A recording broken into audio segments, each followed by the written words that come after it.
if you could just say who you are and what you do. Just a quick introduction to who you are. Well, first, thank you for the great performance. I won't be as well rehearsed as the Valley players, so bear with me. But my name is Alex Pricing. I'm a third-year law student. I've been interning for the Arizona Justice Project for the past 2 years. I graduated in about a month and a half here, and I will be starting as the next Larry Henry Justice Fellow, which is a 12-month funded full-time attorney position working in post-conviction relief.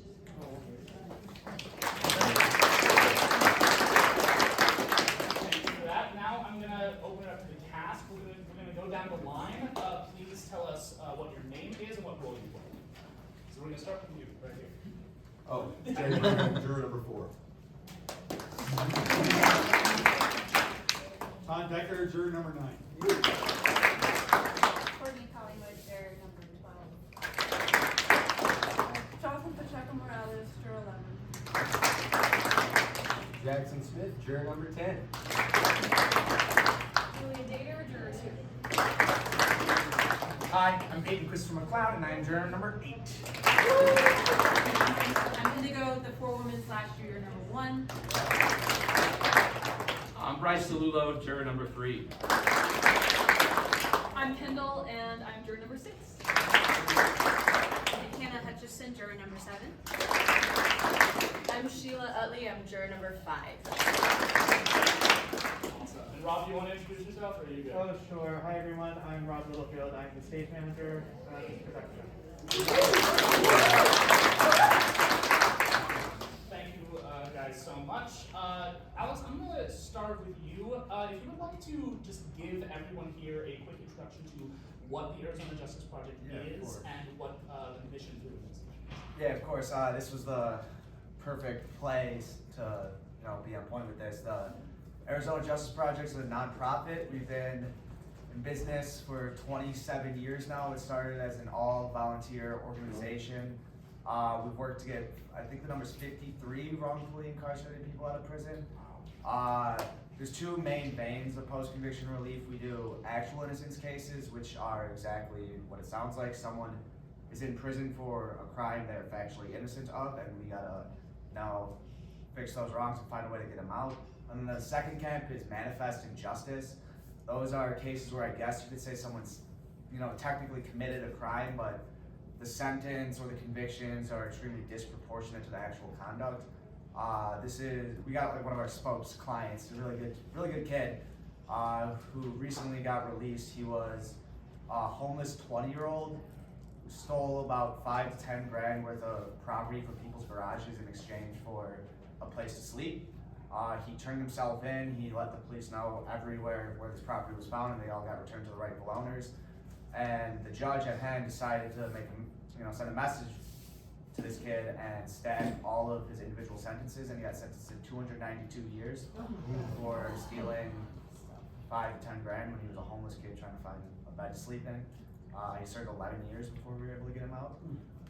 And we also do a little bit of legislative work where we're currently have a bill in front of the Arizona Senate to provide compensation to exonerees. Arizona is one state where if you're wrongfully convicted, innocent, manifest injustice, either way, you kind of just get put onto the streets, dropped off at a bus stop, and you don't have any money for rent or groceries or whatnot. So we're working to get exonerees a little bit of pocket change so they can get themselves back on their feet. That's more or less what the Arizona Justice Project has been done. Been doing it for 27 years. We got 4 or 5 attorneys on staff now, fighting a good fight, and I appreciate all of you listening. You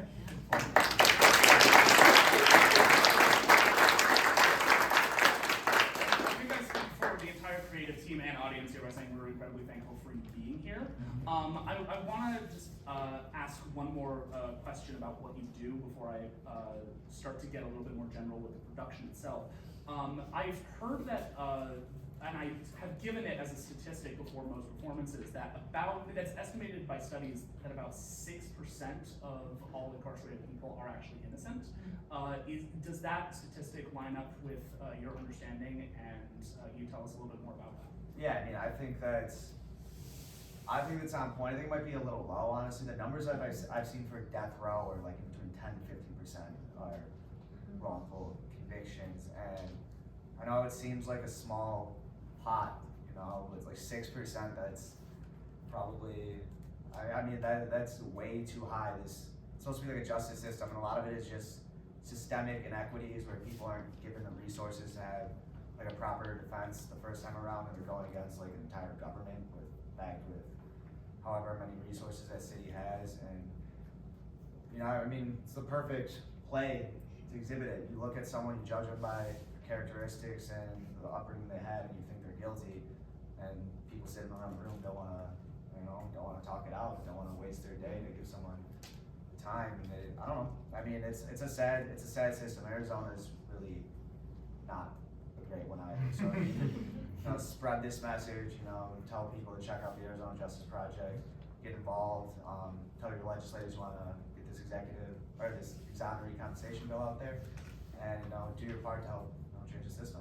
Yeah, absolutely. I want to quickly ask you, because you sat here and watched the play along with the audience, and so I want to allow you a moment to talk about, you sort of went into it a little bit, but talk a little bit more about what specific moments stood out to you in this production. Well, you know, juror number 10. You could, like, you know how these people act, you know how they act, and like, I know the movie came out, or the original screenplay came out like a long time ago, but like that type of thing is still very present in today's society. I think you have your biases, your prejudice that you come into the room with, and you know, I'm sure 1 in 12 people have these prejudices that they don't want to let go of, and it really creates a sad system, you know. And people come in thinking they know everything, and I mean, they don't want to let go of their ego, let go of their ignorance, and it really causes some injustice in the system. Yeah, absolutely. For our cast, I want to allow you a special opportunity to maybe ask some questions about of Alex about what he took from the production, or perhaps any questions you have about your role or the show itself in relation to what the Arizona Justice Project does. I know I'm putting you all on the spot right now. I'll ask a hard question. Do you think the kid's guilty or not guilty? Oh, I think it wasn't proved beyond reasonable doubt. I don't know. Lawyer answer. Well, Bryce, could you elaborate on that a little bit, because you're also a lawyer. Hi guys, I'm Bryce Salulu. I graduated law school last year. I was admitted in Arizona around November, so I've only been practicing a bit. I don't do criminal law. I took a little bit of criminal law. I volunteered a bit with some legal services, and I looked into being a prosecutor, but some of the reason that I walked away from it was because some of these things, it's really hard to know what a jury actually thinks. They're really, you know, they are so private and you're not allowed to probe. It's a reason it's not released to the public. And it's so hard because we can't survey them, but at least I know in the tests that we've done and in mock trials, the reasons that jurors will say that they voted someone guilty or not guilty, they always shock me whenever you see it. It can be down to the shirt that they wear, the way that they spoke, the way that their eyes looked when they were asked about a certain thing. There are so many of those judgments, and we take these legal standards, and I'll admit to it, during the rehearsal process, I kept raising my hand and going like, mistrial, not in evidence, like we should redo the whole thing, how'd they get past the metal detector, blah, blah, blah, blah, blah. And like, those are annoying lawyer answers, but jurors don't understand legal standards, and that's intentional. A lot of lawyers in the legal system goes out of its way so they don't understand the mental states and the reasonable doubt standards, and, you know, the things that I had to study my butt off to get on the bar exam. Jurors don't have to know. They get a little explanation, but a lot of the times they're targeted for not knowing these types of things. And so there's a lot that goes on with jury selection and the overall process that makes criminal law, I just know going through law school, it's not what I thought it was beforehand. And I think you can see some of those messages start to come through in play. Anyone else have any questions to ask Alex? What does the process look like for the Justice Project when you guys are going through and you're finding these people who may have been wrongfully convicted or et cetera, et cetera? Like, what is it how do you find these people? Yeah. What does that process look like? How long does it take on average? It's a long time. I mean, people write into us. I guess we don't really like go out seeking cases. So we get like thousands of applications in a year, and I mean that's one of my main jobs is I'll screen the application, go see what they were convicted for, if they've had their direct appeals, if they filed post-conviction relief petitions, that's what comes after the direct appeal, and really investigate whether we think a person is innocent or guilty. So if we think there's like a chance that they didn't do the crime that they're convicted of, we'll look deeper into like the trial records and start reading testimony and police reports, you know, hospital reports, all of those pieces of evidence to see if we think there was a mess up by the state or we think they're actually innocent. But the hard part is even they gotta have been wrong like in the right way. You know, there's so many cases where there's no way we believe that this person is convicted of what or actually did what they're convicted of, but the state didn't mess up enough for us to really figure out like a way to get them out, because on the post-conviction realm, you're no longer innocent until proven guilty. You're guilty. Like you have to go back and try to prove that this person's innocent, and it's very difficult at that stage. So like I've been screening applications for 2 years. I've personally never had one of the applications that I've screened make it to like us fully representing someone. I think I've seen in 2 years, I've seen 3 people walk out of the prison gates. So it's a very selective process, and I would say on average we see only like a handful of people walk through the gates each year. But a case from application until date with the gate might take us 6, 7, 8 years to get through all of the entire proceeding. Yeah. It's good to know. Sheila, did you have a question that you wanted to ask? Oh yeah, this play was written in the 1950s. Originally it's supposed to be a jury of 12 white men, which has since then been updated because that's not what juries look like anymore. But I got called for jury duty, but wasn't selected. About how often do you see juries that's actually like this, where its age range is pretty significant, color distribution is significant, you have someone who's an immigrant? Is that even I know in the Constitution it says a jury of your peers, but how accurate is that actually? I don't have too much experience in like the trial realm, considering we do post-conviction. Yeah. But I have seen applications written in where, not the normal type of like prejudice you would think, but it was a man on trial who was convicted by an all-woman jury, which, you know, the challenges on the basis of gender aren't really a thing. In Arizona, there's only like, you can't preemptively strike jurors anymore in Arizona. So they're doing like some things to try to clean it up, but you know, like, I don't think juries are ever really gonna be representative of America as a whole. I think it's might be to do a decent job representing like your local jurisdiction of like the people who live within a 20-mile radius of you, but I don't think it's, there's so many flaws. It's an imperfect system. Voir dire is hard. I think jury selection is a big problem because it's less. It's a lot of, that is a problem. Well, that actually segues perfectly into because at this point I would like to open the floor to anyone who would like to ask a question, either of Alex or any member of the creative team or cast. Just so we can get the ball rolling, I want to make sure that you guys can ask any questions that you would like. So, since you technically raised your hand Are you a first. lawyer? Is it so I'm gathering? I Law background? will be in a few months. Okay. I've been interning at the Arizona Justice Project for a little over 2 years. I'll be on as an attorney in 3 to 4 months. So to the lawyers on the panel, do you have thoughts on the notion that's been floated of like a professional juror? Someone who has that law background and that training and bias and things like that, of ever changing a system like that? My immediate thought is that, as I joked that when I passed the bar, I was like, I'll never get to serve on a jury. So it's funny enough, this was the first play I got back. When they do call lawyers, nobody wants a lawyer on their jury. There are some of these, when attorneys are picking their jurors, they both get a number of challenges to say, no, I don't want this one. And maybe that's been updated, I'm not sure since, but the way of selecting a jury, neither side really wants a juror that understands the law completely, because what defense counsel and the state to some degree is doing, they're trying to move away your perceptions and throw enough at you and get you to move to where they want you to be. So it's sort of this idea where almost both sides have an incentive to get a juror that isn't completely informed and is instead more likely to come to their side. And that's part of the problem, because what we're doing is asking people to take off a day of work, get barely any benefits with their schedule, and then make these really large determinations, where in reality, and how do you even check that? We're asking them to think, is it beyond a reasonable doubt? But what a lot of people still think is, well, do I think he's guilty or not? And those are two very different questions. Is, could anyone that I think is reasonable think that think they're guilty, or do I personally think they're guilty beyond a doubt? It's a big problem, and I honestly don't have the check for it.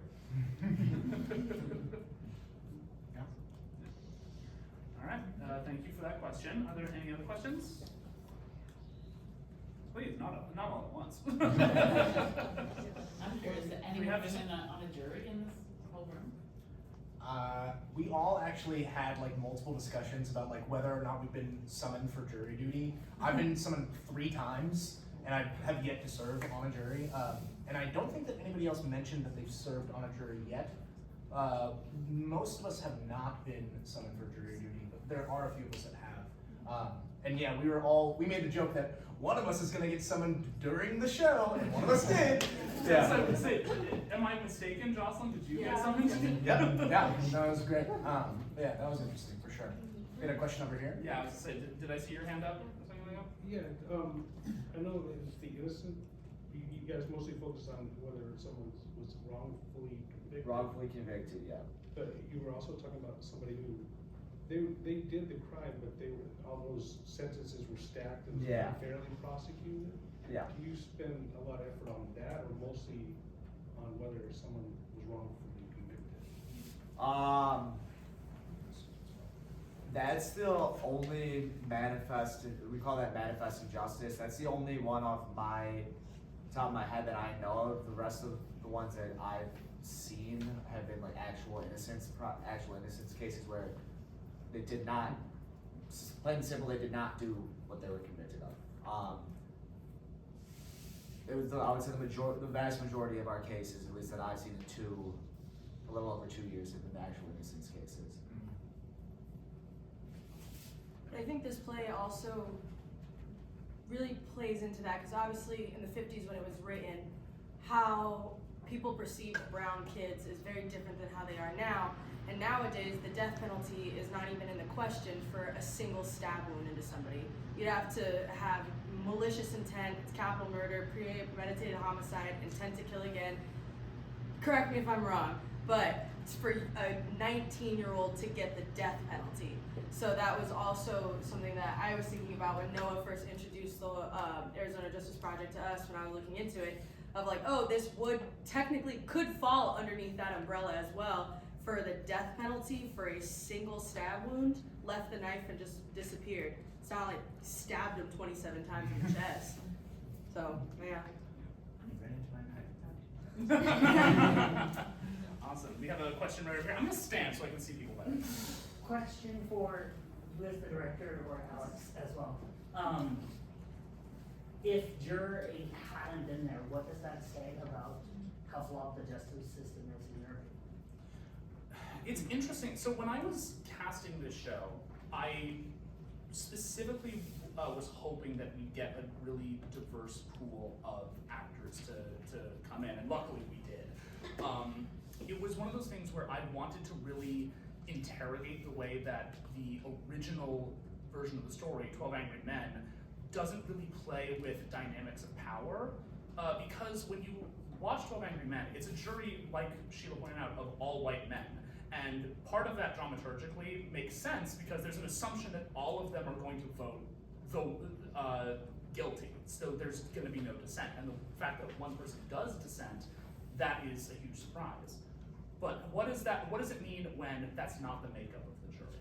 What does that mean when we have a diverse jury of men and women, people of color and white jurors? How do dynamics of power sort of play out? And what's interesting to me is it almost, the way that we have the show made up, we have a situation where it's almost completely unrealistic, at least from my understanding in terms of statistics of actual juries, that a jury would be this diverse. So when we have Juror 8 stand up and dissent, this is a man who is being very brave in a situation where there is a clear power imbalance. And you'll notice right at the very beginning, if you watch very closely, who are the ones who shoot their hands up for guilty first, and who are the ones who start to shoot their hands up a little bit later after they've seen other people shoot their hands up. And you'll start to notice that sort of discrepancy. Like what Juror 9 says, it takes a great deal of courage to stand alone. So I don't know if that necessarily answers your question the way you wanted it to, but that would be the best answer I can think of. Thank you. Any other questions regarding the production itself? Yes. Yeah, feel free. Yes. In keeping with the same theme of the diversity of the jury, I thought making the jury more diverse very much changes specifically Juror 10's presence within the ecosystem. So I was just curious, and this is a question for either you or the actor who played Juror 10, how did that change from the original inform how you approached that specific character?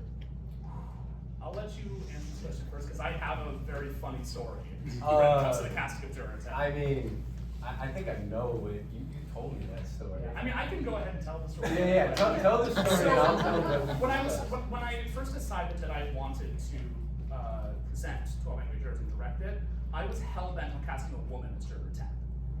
I really, really wanted that because I think there becomes an interesting dynamic when you have someone who, my reference point was someone like Marjorie Taylor Greene, you know, someone who makes her biases very clear and is going to fight for her life in this sort of within these power dynamics in a really interesting way. Jackson came in, and when he auditioned, he made me see Juror 10 in a new way, where rather than picturing a middle-aged or older woman in the role, I suddenly started thinking about, not to get too political here, but just the current state of the world, and thinking, well, what does it say that a young man is coming in here and having the opinions of someone who is the most racist boomer imaginable? What does that say about the culture that this man grew up in? And You see it on Twitter all the time. Yeah. Like literally. Yeah. I don't know if you had anything else to elaborate on that. No, yeah. Because I want to know what your approach was. Well, we just we kind of shot some ideas back and forth. I remember one of the things that you told me to do was don't play it like you're an old man. Yeah, because I'm not an old man. That doesn't make sense. So yeah, I just kind of because you see I feel like you see racism every day in today's world. It's just a lot more subtle, you know what I mean? As opposed to hateful, you know what I mean? And it kind of builds, you know what I mean? Because he starts out by saying they, and then eventually it turns into just pure aggression towards the end, you know what I mean? And he's trying to fight against it. So I just kind of built with playing, you know, up until I eventually explode, because my logic is inherently flawed. I'm a bigot, you know what I mean? Yeah. There's something too about how he's able to get along rather friendly with our rather diverse jury, all while having the views that he does, which seems counterintuitive, but you see it every day, at least in my observation. You have people who have the most backwards views around a particular ethnic group. I used to work for a dude who would be the first one to tell you, oh, I have many black friends, I'm not racist. But I went to work one day and he just started spouting off the most heinous stuff imaginable about Latino women. And it was genuinely oh my God, you're insane. But you don't show it when you're talking with anyone in your immediate vicinity who's a person of color. That was really interesting to me. And that's something that I really tried to instill in how I directed Jackson's play Juror 10. Yeah. I don't know if you were conscious when you made that decision, but Jocelyn's the only one, correct me if I'm wrong, that is Hispanic or Latino. The rest of us are black, and the kid on trial is Hispanic. So when they are saying they and this kid, all his anger in the play, besides being racist towards me at some point, but his anger is at her. The person right next to him. Yeah. Do you have any response to that, Jocelyn? Just how your approach to the character? Really commentary. No, yeah, I think it is really impactful that I'm pretty much the only Hispanic Latino juror. I think it's just like without connection. Because I also say not like guilty so many times.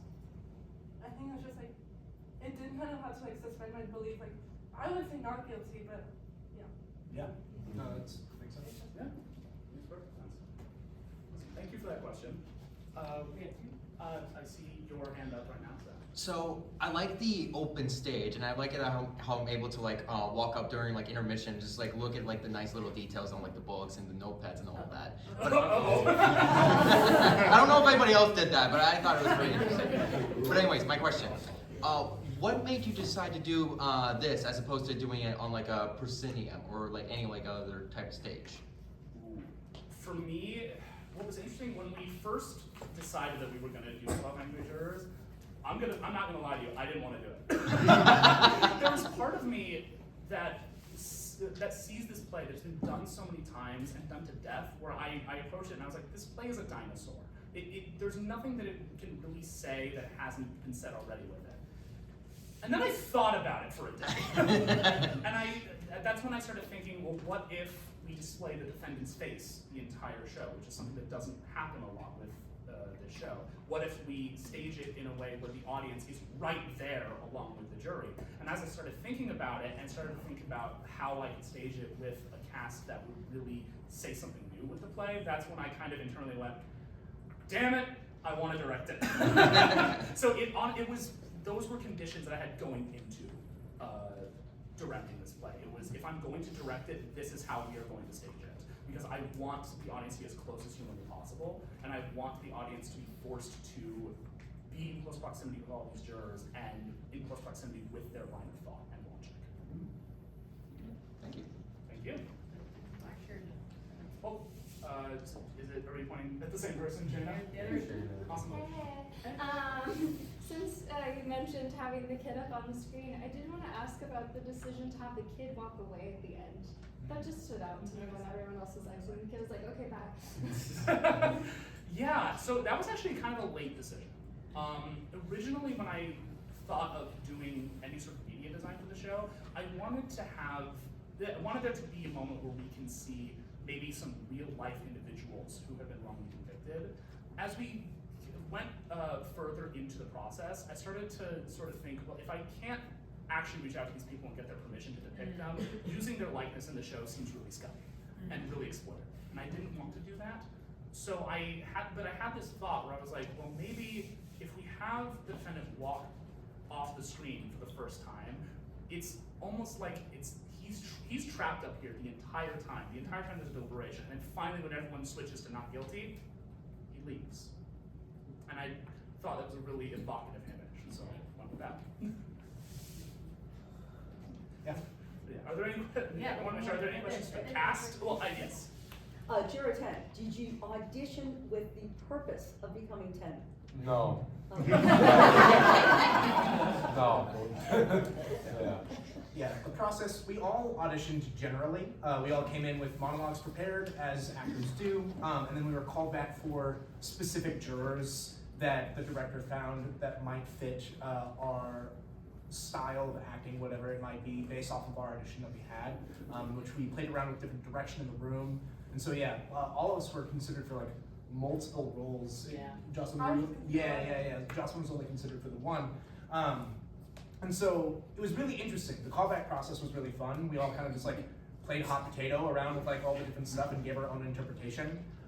So to see where the chips fell, it was really cool. It was really When I got my callback sheet and I looked at the numbers and I looked at the sides, I went, wow, the mean ones. When I walked into my general audition, I said, hey, no, I'm going to do the Crucible, but I can only do it if I sound like Foghorn Leghorn. And my audition really was, witchcraft is a crime that's ipso facto. And he said, come back and scream. And I did. Now I'm here. I will point out that I was totally typecast as juror 9. Can I ask? Go down the line. If you weren't your juror number, what number would you have wanted to play? Do we remember? We were called back. Oh, if it's just what we wanted to play, that's also what we wanted. So, can we do that one starting with Jay? Yeah, I definitely would have liked to play 3.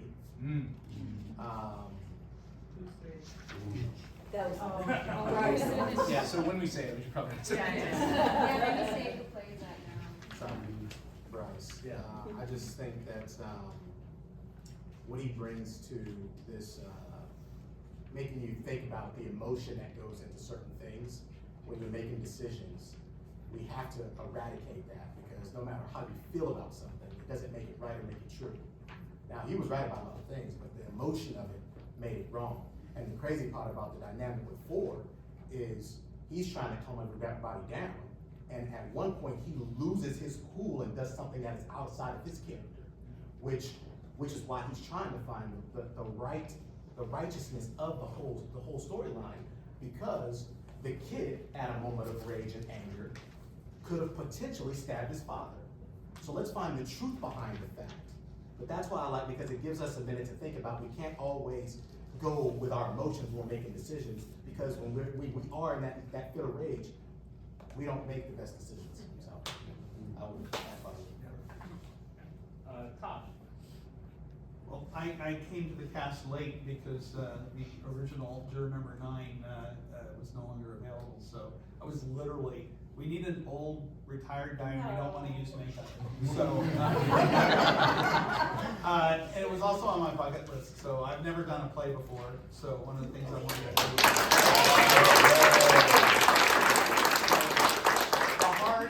I always joke. I was a teacher for 37 years, and so I perform 5 times daily to a live studio audience. That's what I do. And keeping people engaged and projecting, to the back of the room. So the hardest part here was in my advanced state of decay, remembering lines and practicing and trying to say them at the right time, the right way. And because if you're lecturing in front of a group of kids, well, nobody cares exactly how you say it or when you say it. So that whole dynamic was different for me. It's so fun rehearsing with these people. They're all very professional. And it just was enlightening to see what goes on behind the scenes. I'm used to going to shows, not being in a show. So it's really kind of, definitely a fun experience. So, yeah. Who would I want to be? I went on and on, didn't answer the question. I can't even imagine, because I was asked to do this. Who would I want to be? Gee, in my wildest dreams, I'd love to be Juror 8, but I would never be able to remember all of those lines. I love that answer. I had just the right amount of lines. I love it. I will ask that if maybe we can speed up our answers just a little bit. Yeah, sorry, We're just running low on time, Yes, so I just want to yes. make sure that we can get everyone. Yes. So, Yeah. Courtney. I was 12 and I would be 12. Nice. That was fast. I would have liked to hit the table at least once, so maybe juror 5. Juror number 4. Juror number 4 is cool. Yeah. Oh, that was Jay over there. Maybe hold up your number. I'm juror number 2. I was called back for 2 and 7, so I probably have to say 7. Hannah.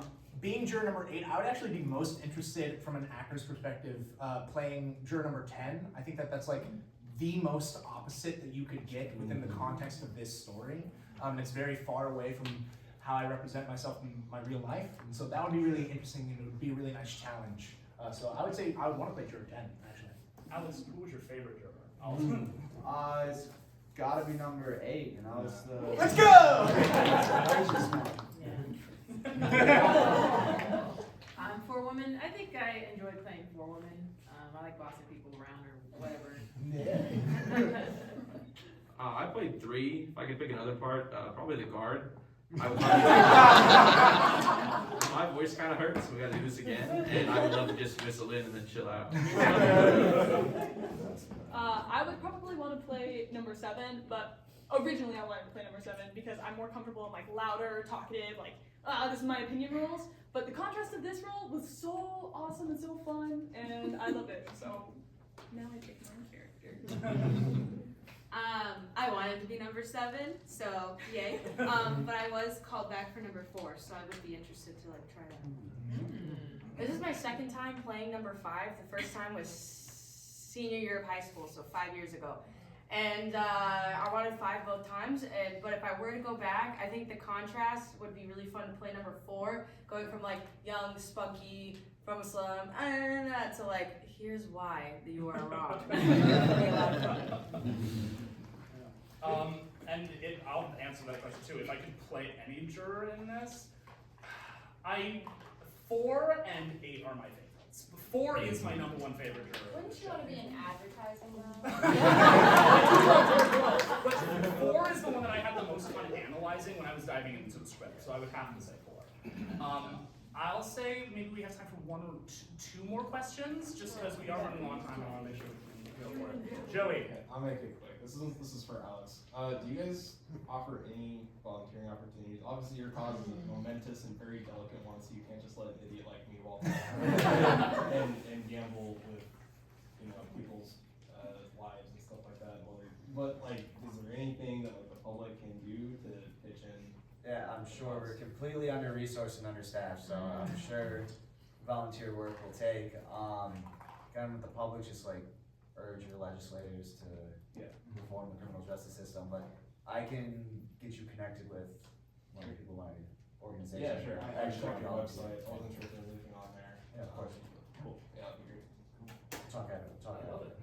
All right, we'll have time for 1 more. 2 Maybe. 2 more, maybe, depending on what this question Okay, is. so how Juror 10 was told to not play the part like an old man, was there any particular direction anyone was given that really stood out and got you to give the performance you gave?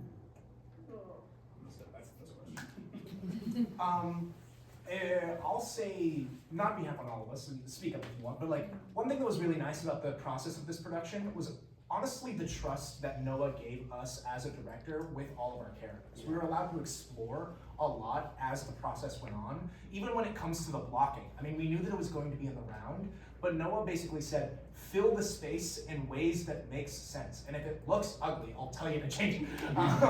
But yeah, we kind of just like really like let what felt natural happen. As actors, we kind of discovered what these characters and who they were on our own. Of course, we got notes about like, this needs to be changed here and there, but in terms of like big things, a lot of it was a lot of self-discovery, which speaks to a testament as far as like the work that we did and the trust that Noah had in us. I would say these characters were very fluid. When this started to come to life, we started to understand the dynamic that each character brought to the show, and it just kind of played itself out. And his direction just got us to the finish line.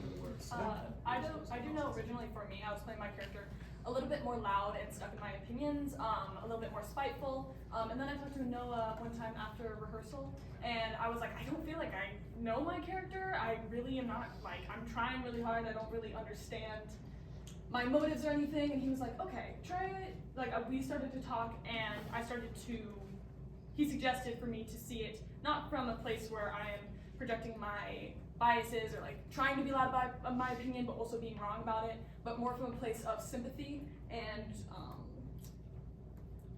quietness and reservedness. And it was actually a choice that we had, me wearing this, to kind of give more of a religious rationality between like what's going on in the jury and my head, and I think it just made a layer that like really clicked for me, so it helped me a lot. My script says quiet, little less, stop screaming, maybe not right now. Like the second day, he was like, Bryce, you can choose a few points to scream, but other than that, you gotta take it back. And I'll say as someone, I adore the original movie, I came in thinking like, we're gonna smoke cigars and talk like we're in the 50s and talk about the baseball game. And he was like, no, it's modern day. And also, I don't know if you caught it, I slip into, my whole family's from Jersey, I slip into the stupid voice when I get angry in real life. And there are a few points in the play where I'm like, what are you talking about? Like that sort of thing. Not a choice, I just do that, and eventually it stuck. So I think... And it's because it's not a choice that I let you do it. And it's like, it's rating somebody, it's just so interesting, because I came in, I haven't done a show in a long time, but when I did it was always big, loud, that's all I was just projecting so much, and I came in, I was like, this is a loud character, but getting pulled back, letting those moments shine, knowing what's intensity versus actual volume, I think it was a really big benefit, and I think all the work we put in over the first couple of months really showed once we got here. we have time for one more? We have time for one more. So whoever it is.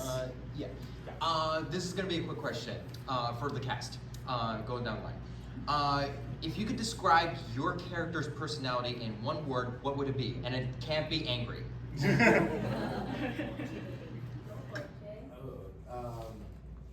Karen. Reflective. Advertising.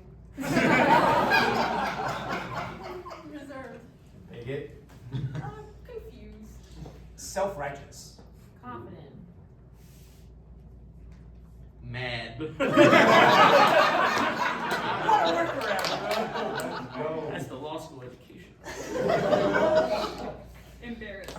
Entitled. Spunky. Sweet, there we go. All right. Well, thank you all so much.